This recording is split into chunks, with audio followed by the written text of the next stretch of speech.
Sudah ini ada hujatan kepada pemain lokal, kebanyakan gocek. Maksud gue gini loh, Toel ini selalu ngomong yang di eranya gitu loh. Bagi gue nggak Gini, gue ngomong sejarah dulu sedikit ya. Waktu naturalisasi, gue tuh dulu dari zaman dulu gue udah cerita sama dia, gue tuh paling benci liat orang yang bukan muka Indonesia tapi main buat Indonesia. Gak tau kenapa dulu ya. Gue pernah bilang, kenapa sih kok dari berapa juta orang ini lu gak bisa nemuin? Ada yang salah tuh berarti. Timnas Arab hampir jadi korban kelicikan pemain Bahrain. Pemain Bahrain bernama Mohamed Jassim Mahroum mengelabui wasit dengan cara menjatuhkan diri di dalam kotak penalti. Dan bahkan sebenarnya ada info sebenarnya ada satu paket tuh sama Mauro Zlistra, pemain Volendam, striker, dan satu lagi Jairo Ridwell. Tapi Jairo kan masih cedera kalau gue nggak salah ya. Tapi ini katanya ini satu paket nih. Ada lagi satu paket yang lain lagi yang. Oke, assalamualaikum warahmatullahi wabarakatuh. Selamat datang dan selamat berjumpa kembali sahabat-sahabat Garuda Fan dimanapun kalian berada. Tentunya hari ini timnas Indonesia sedang dilanda ataupun dibayang-bayangi dengan dua pertandingan yang gagal diraih, atau pertandingan itu seharusnya didapatkan dengan 6 poin ya. Namun harapan itu pupus setelah pertandingan pertama melawan Bahrain. Kita terima ya, itu adalah kecurangan wasit di kandang Bahrain. Kemudian pertandingan kedua itu gagal, kita timnas Indonesia gagal meraih 3 poin setelah Coach Sintayong dalam perjudiannya, dalam line up-nya itu gagal meraih kemenangan juga. Dimana permainan dari babak pertama ya, itu terlihat timnas Indonesia melihat bagaimana permainan bolanya memang banyak dipegang oleh para pemain timnas Indonesia. Namun sahabat-sahabat Garuda, kita dalam permainannya setelah berjalan hingga beberapa belasan menit hingga masa injury time baik babak pertama ataupun babak kedua, permainan timnas Indonesia itu makin tidak jelas. Entah strategi apa yang diturunkan dan juga line up yang diturunkan oleh Coach Sintayong banyak mendapatkan kritikan. Dan apakah sahabat-sahabat Garuda dengan kedatangan Kevin Dick di lini belakang, apakah nanti akan bermunculan lagi spekulasi bagaimana kekokohan dari Jaises, kemudian Rizky Ridho dan Calvin Verdong.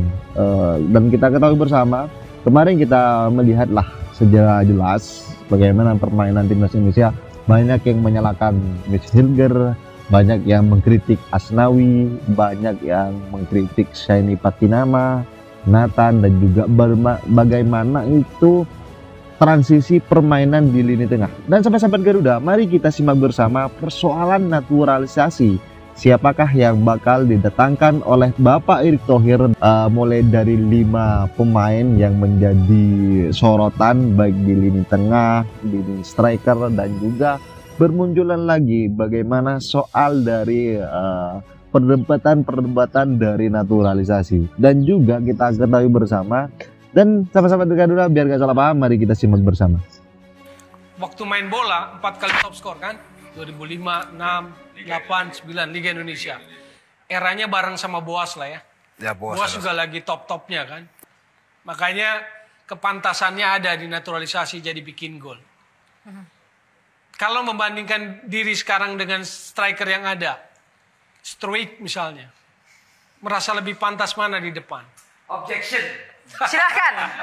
Objection. Enggak. Maksud gue gini loh, Toel ini selalu ngomong yang di eranya gitu loh. Bagi gue nggak mungkin peer to peer. Nggak mungkin dia berandai-andai. Enggak dong, nggak mungkin lah peer to peer. Enggak dong. Pantas nggak di timnas sekarang? Maksud saya gini loh, kalau memang mau dibandingkan, misalnya dia tadi sama Boas. Kan dia nggak boleh objection sama-sama panelis. Itu di eranya. Punya hak gitu. bertanya yang sama. Tapi kan hostnya nerima. Oke, disampaikan dulu. Nanti kan? saya memutuskan. Bagaimana dia bisa menilai dia dengan strike? Zamannya berbeda, nggak pernah head to head, dan masanya berbeda, main kenapa bisa dibandingkan? Oke. Media Cina menyoroti timnas Indonesia akan diperkuat Kevin Dix yang berpotensi bermain melawan Cina di leg kedua. Skuad Garuda bakal bertandang ke markas tim Naga julukan timnas Cina di leg I Grup C putaran ketiga kualifikasi Piala Dunia 2026 zona Asia. Sesuai jadwal, duel timnas Indonesia versus Cina akan dilangsungkan di Qingdao Youth Football Stadium pada Selasa, 15 Oktober 2024 malam waktu Indonesia Barat. Jelang laga tersebut, Kevin Dix yang tiba di Jakarta sejak Kamis, 10 Oktober 2024, lalu dipastikan akan segera memperkuat timnas Indonesia. Kepastian itu disampaikan oleh Ketua Umum PSSI, Erick Thohir yang mengunggah foto dirinya bersama Kevin Dix pada Sabtu, 12 Oktober 2024, siang waktu Indonesia Barat. Ex-Presiden Inter Milan itu mengonfirmasi bahwa BFC Copenhagen tersebut akan menjadi pemain naturalisasi baru timnas Indonesia. Gini, gue ngomong sejarah dulu sedikit ya. Waktu naturalisasi, gue tuh dulu dari zaman dulu, gue udah cerita sama Tio, gue tuh paling benci liat orang yang bukan muka Indonesia, tapi main buat Indonesia. Gak tau kenapa dulu ya. Gue pernah bilang, kenapa sih kok dari berapa juta orang ini, lu gak bisa nemuin, ada yang salah tuh berarti, pembinaannya lah apa. Karena gue gak suka aja kan, orang banyak yang pemain-pemain dari awal gitu kan, pengen masuk timnas, tapi akhirnya di naturalisasi masuk aja gitu. Tapi sekarang, gak tau kenapa, kepala gue mulai terbuka gitu loh. Kita lihat kemarin ya, ada pemain Indonesia yang main, aduh kenapa nggak si ini sih yang main? Lah jadi bule semua dong gitu. Ya udah ada rasa kayak gitu. Jadi menurut gua sekarang tuh sangat mengusahakan ya tadi tuh. Permainan Indonesia memang harus di-upgrade gitu. Di-upgrade dulu, setelah itu baru dibenahi semua. Iya benar. Kita harus dapat prestasi dulu lah minimal ya. Tadi lolos ke misalnya ke dunia, insya Allah. Amin. Kemarin juga kita lolos ke mau hampir ke Olimpiade. Itu ngerasa kayak ada harapannya kan jadi tinggi semua tuh. Benar. Korea tinggi lagi. Setelah prestasi dicetak, baru kita benahi semuanya nih. 일단 우리 케빈 딕스가 11월부터 경기 뛰었으면 좋겠다는 게 나의 바람입니다.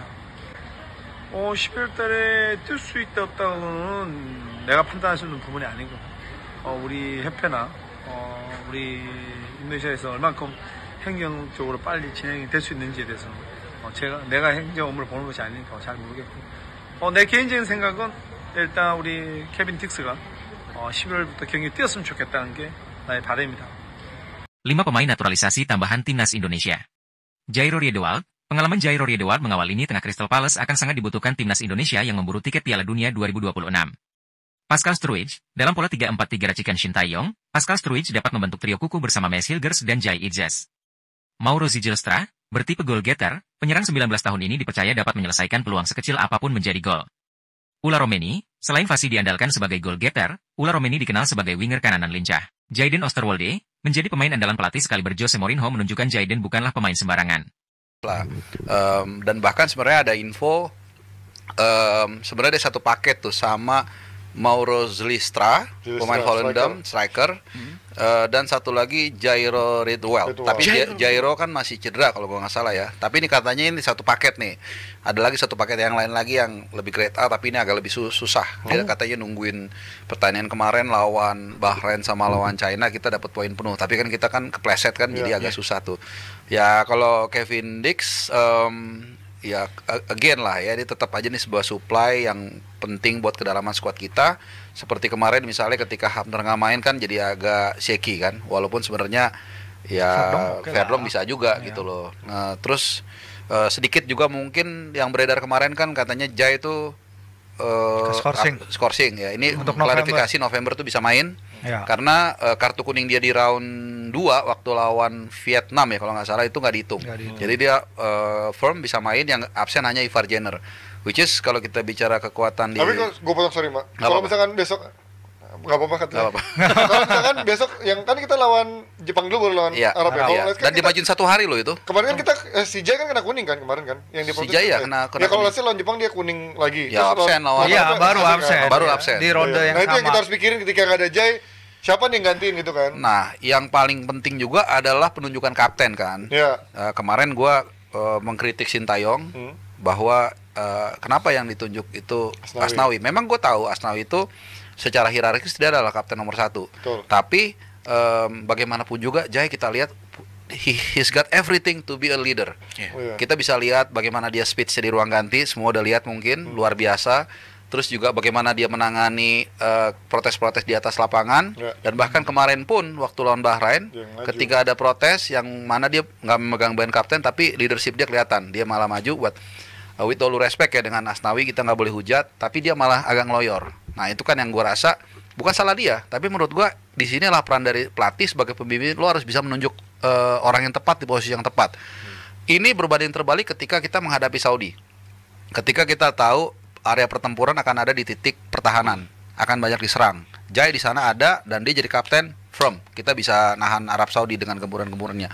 Walaupun kita kebobolan 1-1, tapi kan itu kan gol mantul deflectednya Verdong ya, can be happen gitu loh. Jadi Soal tadi lagi pemain belakang segala macam mungkin harus mulai berhenti rotasi ya, main dengan pemain yang firm. Tapi beruntung nanti kita lawan Jepang, kalau nggak ada Aral melintang ya, cederanya Hafner ini bisa kembali. Karena CB kaki kiri, CB kaki kiri ini sangat penting. Wah, kalau Hafner main, CB kaki kiri ada di sana, Verdong lebih lebar. Kita tahu kemarin dia punya satu shot lawan China ya, dari jarak jauh, dan di Nijmegen dia juga sering melakukan itu. Mungkin ada setiap satu pertandingan itu melakukan itu. Jadi ya kita harus bangkit. Kemarin kita harus berani juga mengatakan yang salah kalau ada kritik ya, walaupun hak dia juga loh. Kritik tuh boleh juga, dia nggak dengar, bebas. Benar, kita juga boleh kritik. Nah, tapi kan kita yang mesti dibedakan, kita mengkritik, mengasih masukan, mengkoreksi karena kita sayang sama tim nasional kita. Kita sayang dengan STI, kita sayang dengan Pak Erick Thohir.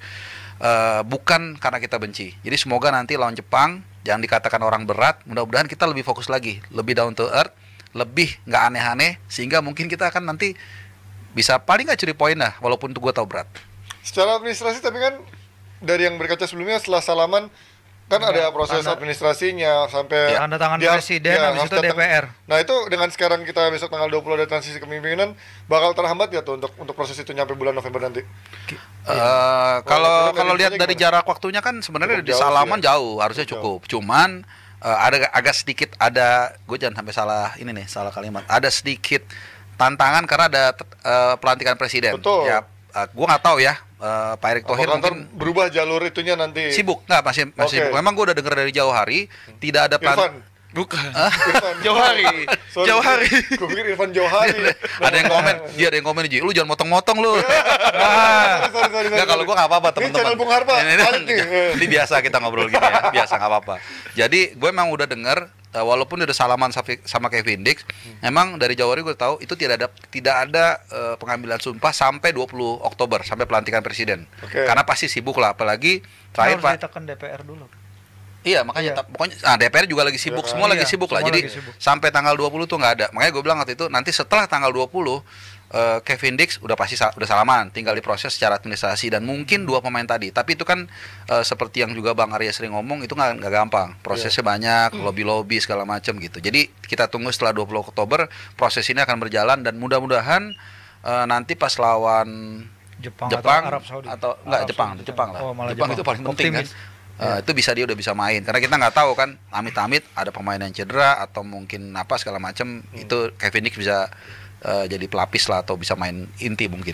Oke, kita tunggu terkait Kevin Dix ini prosesnya semoga lancar, tidak ada hambatan dengan transisi kepemimpinan. Tapi kalau dari sisi lawan kita kemarin, Bahrain kan mengajukan usulan untuk bermain di luar Indonesia nih. Iya, kalau jaminan keamanan tadi gua ngobrol dengan Pak Nugroho Setiawan ya, dia safety security officer-nya dulu di PSSI, tapi dia punya lisensi FIFA. Sebenarnya dia bilang sih emang Indonesia tuh sangat bisa menjamin keamanan para pemain Bahrain ini. Tapi itu perlu semua stakeholder benar-benar, karena ini bukan hanya soal mereka ke stadion, tapi bagaimana mereka ke lapangan latihan, ke hotel, dan di sini adalah perlunya semua stakeholder untuk bersatu sama instansi keamanan dan lain-lain, memastikan bahwa ini muka Indonesia yang lagi dipertaruhkan. Karena Bang Arya juga udah bilang bahwa kami juga menjamin kok orang Indonesia tuh sebenarnya ramah-ramah. Coach Shin juga ngomong yang sama gitu. Tapi kan emang kemarin exceptional situation ya kalau gue bilang ya. Ini hostile banget emang kita ke para pemain Bahrain, karena bukan hanya kita kecewa dengan wasit, tapi kita kecewa juga dengan para pemain Bahrain yang guling-guling lah, yang mainnya nyebelin dan lain-lain. Ketika mereka unggul, mereka banyak banget guling-guling. Ketika mereka ngejar gol, langsung mereka terus-terusan main.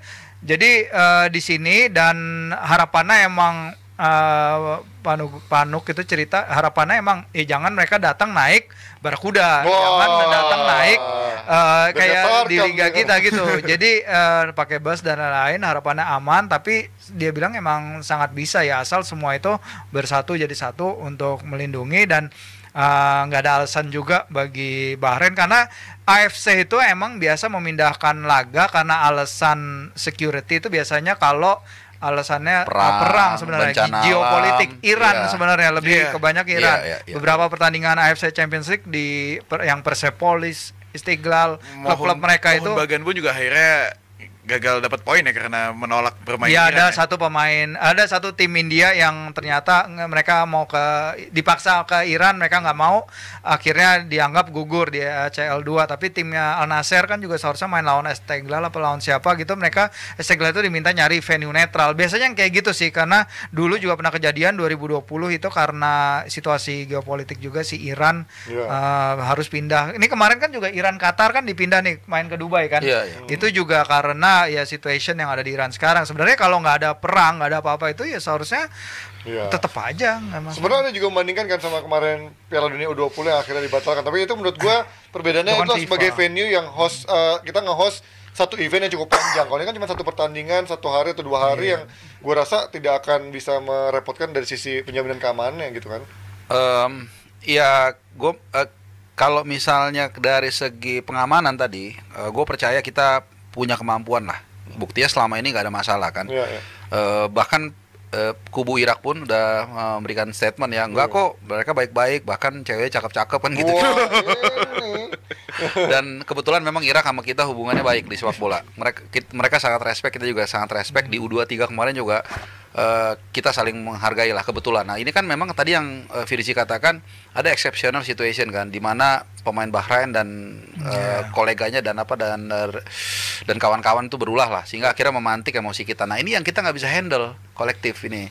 Makanya gue berkali-kali bilang jangan salah ya, gue juga nggak mungkin gue nggak kesel dengan mereka gitu. Tapi kalau kita juga bertindak di luar batas, ini akan dimanfaatkan mereka. Oh iya bang, itu kan presidennya kan orang Bahrain. Justru itu gue bilang makin gampang kita untuk di counter kalau kita punya kelemahan ngasih ke mereka. Memang agak gampang ngomong, tapi kalau kita ngeliat itu susah untuk nahan emosi. Cuma maksud gue ya udahlah.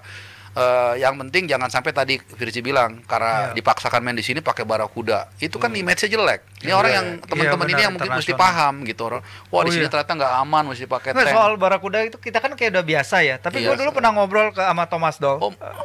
Mereka heran, mereka heran dan mereka gue bercanda, gue sempet kayak rada bercanda gitu lah, nadanya. Dia tuh marah beneran. Ini nggak biasa, nggak seharusnya kayak gini. Mana ada di Eropa nggak ada sekali. Nggak normal buat orang luar ya. Ini kan karena kita udah lihat bertahun-tahun, jadi biasa. Padahal ya itu tadi bener Bang Arfa. Iya, jadi kalau di tatanan fans ini kita nggak tahu kan, udah banyak tuh ya, gue nggak enak sebutin lah. Ada yang bahkan udah jauh-jauh hari siap menguntit di mana nih mereka nginep, mau nginep di situ juga. Gitu, jadi kita nggak bisa membenarkan. Kan udah stalking ya itu. Enggak, tapi mereka mau neror mungkin. Iya mau, ya makanya stalking neror itu lebih bahaya lagi. Kecuali kalau mungkin ya, katakan lu modal, lu sewa hotel deket situ, terus lu bikin banner, tulisan-tulisan. Ya, atau kayak sekedar nyalain kembang api, mungkin bisa berujung sanksi finansial, tapi nggak mengaruhi secara itu yang terlalu fatal. Iya, kalau lu kayak misalnya sampai lu pecahin kaca bus, wah itu kan apalagi dalam waktu 1 jam itu akan nyebar. Nah itu yang masalahnya. Jangan sampai orang salah tangkep nih, lu kok kita bangsa yang besar, kita nyerang. Enggak, ini orang yang lawan kita ini licik nih. Mereka kita lihat kemarin lawan Arab kan, setengah meter guling-guling, gila. Sampai Arab pusing, mau kita aja tapi kita guling dia gitu. Nah itu maksud gua loh, kalau kita emosi semua marah, nggak ada yang marah. Cuman gimana nih caranya nih? Nah kita bersyukur hari kemarin ya Bang Arya atau PSSI lah sudah melayangkan keberatan untuk pindah venue. Tapi di sisi Timnas Arab hampir jadi korban kelicikan pemain Bahrain. Pemain Bahrain bernama Mohammed Jassim Mahru menggelabui wasit dengan cara menjatuhkan diri di dalam kotak penalti Arab. Terlihat jelas dia melakukan diving. Pemain bernomor punggung 8 itu salah. Kaitkan kakinya ke kaki pemain Arab demi mendapatkan tendangan penuh. Namun apa yang dilakukan oleh Mahrun itu sia-sia. Niat liciknya diketahui oleh wasit. Wasit tahu apa yang dilakukan oleh Mahrun itu hanyalah sebuah diving. Pendapat Bung Tawel tentang Indonesia versus Cina. Udah lihat sosmed belum ramai bagaimana tentang kekalahan? Iya, saya selintas sudah ada hujatan kepada pemain lokal, kebanyakan gocek, kebanyakan giring. Menurut saya nggak bijak lah, gitu loh. Nggak bijak, nggak boleh kayak gitu. Kalau kalah yang jadi bemper, yang jadi kambing hitam, pemain lokal. Asnawi lah misalnya yang dianggap nggak kelihatan, dianggap kebanyakan gocek giring. Padahal gol balasan memperkecil ketinggalan dari siapa awalnya? Pratama Arhan, lemparan ke dalam. Emang kalau nggak ada lemparan ke dalam itu Tom Hai bisa dapat bola enak? Kan enggak. Jadi nggak usahlah menghujat lokal pride atau apa. Justru pertanyaannya kepada STY, sang koki, sang peracik. Jurusmu apa gitu loh. Saat menyerang, saat jadi tim yang aktif, inisiatif, mengkreasikan serangan justru Anda kehilangan tuh keseimbangan, kesulitannya hilang. Oke, sahabat-sahabat Garuda, saya rasa cukup statement barusan. Jadi bagaimana tanggapan kalian? Silahkan ditulis di kolom komentar dan jangan lupa like dan subscribe channel ini agar kalian tidak ketinggalan informasi penting khususnya Timnas Indonesia. Berkaitan dengan spekulasi yang mengatakan bahwa Timnas Bahrain yang mengajukan protes ke bapaknya di AFC ya. Jika AFC itu mengabulkan, maka kemungkinan sudah sangat jelas bahwa di sana ada standar ganda yang dilakukan AFC dengan Bahrain. Dan kita, kalau pertandingan itu digelar di luar Indonesia, maka yang pertama adalah Timnas Indonesia PSSI di bawah komando Bapak Erick Thohir tentunya sangat jelas merasakan kerugian, baik itu kerugian dari finansial mulai dari tiket, karena yang diuntungkan adalah pihak yang menyelenggarakan pertandingan itu sendiri. Namun saya rasa pertandingan itu setelah Bapak Arya Sinulinga melayangkan protesnya bahwa pertandingan itu tidak akan digelar di luar Indonesia. Namun kita sebagai supporter, mari kita tetap satu padu dan satu komando bersama Bapak Erick Thohir dan terus eratkan barisan dan juga satu nyali memberikan dukungan 110% kepada perjuangan Timnas Indonesia di round 3 ini, karena semuanya pasti berharap Timnas Indonesia bisa lolos ke Piala Dunia. Amin. Dan sahabat-sahabat Garuda, jangan lupa tanggapan kalian silahkan ditulis di kolom komentar dan jangan lupa like dan subscribe channel ini agar kalian tidak ketinggalan informasi penting khususnya Timnas Indonesia. Salam sepak bola keren, salam sepak bola bersih bersama Bapak Erick Thohir Timnas Garuda Jaya. Bersama saya, salam olahraga.